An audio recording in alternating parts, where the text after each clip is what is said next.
The directors and officers insurance segment's performance improved in 2018, but a growing number of emerging issues represent new hurdles for underwriters.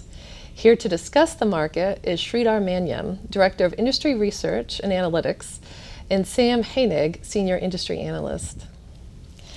So Sridhar, what drove the improved performance of the D&O sector? Yeah, I think I would characterize the 2018 results as better than 2017, but it's still troublesome, far from an optimistic view that we can have. And as you said in your question, there is a little bit of improvement year over year as we looked at the financial results for 2018 and compared it to 2017.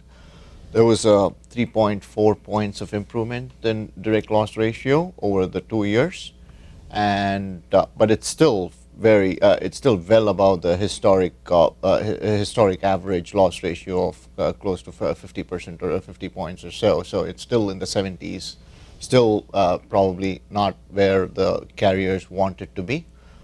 So, but what drove that small improvement in the loss ratios, we think, is in 2017 there was a record number of securities class action suits. It was like 412, and it decreased to 403 or so in 2018.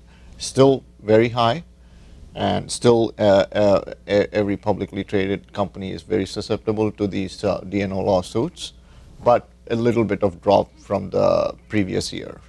And contributing to the loss ratio improvement was also a slight improvement in the rate environment. Again, not very meaningful, but still there's a little bit of uptick. And some of the underwriting actions that carriers have taken, like increasing self-insured retentions, moving from primary coverage layers to slightly excess layers, using reinsurance partners effectively, so on and so forth.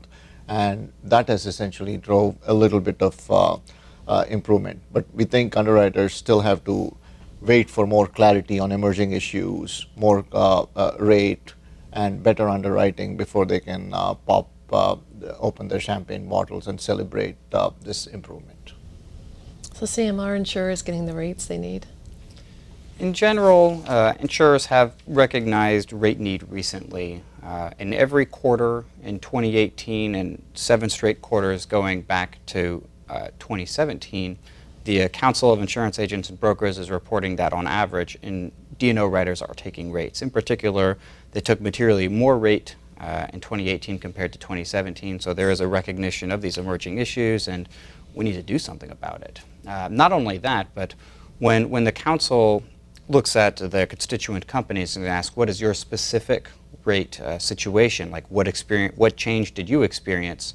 When we compare 2018 to 2017, there is a materially higher proportion of reporting entities telling the Council of Insurance Agents and Brokers that they're getting increases. So if we look at 2017, there's more people getting decreases. In 2018, there's more entities getting increases. So not only are the companies reporting they're taking rate, the purchasers of D&O insurance are reporting that they're seeing that on their end too.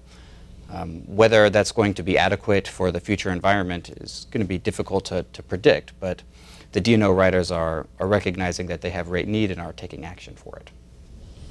So a year ago, the Supreme Court ruled on Scion versus Beaver County Employees Retirement Fund. Can you tell us why that case is important to D&O insurers? So the biggest deal is now the court has permitted cases to be simultaneously heard at a state and federal level. And this is kind of a big deal because the states have the reputation of being more plaintiff-friendly. Cases can take longer to decide on in state courts. And now you're faced with a situation where you're defending a case federally and state at the same time. What's going to apply? The statute of limitations on IPOs is 3 years, so there's more exposure period for federal and state litigation. In particular, California may see an elevation in lawsuits too. So what are some of the other emerging issues facing D&O underwriters?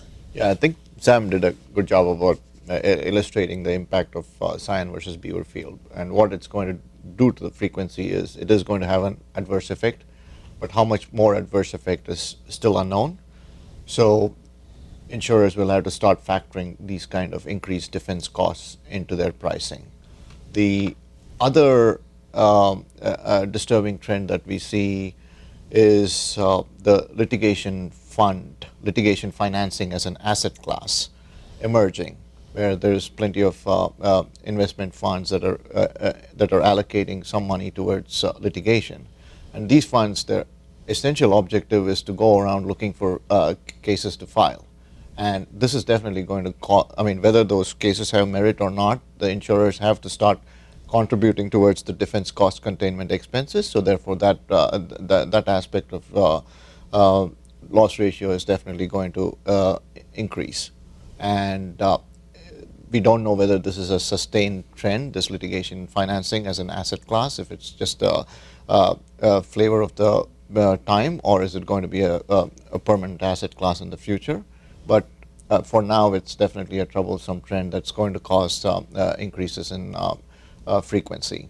The other thing is the hashtag #MeToo movement, and that has already created a lot of high-profile cases. So these, the hashtag #MeToo movement is going to have some effect for some time to come.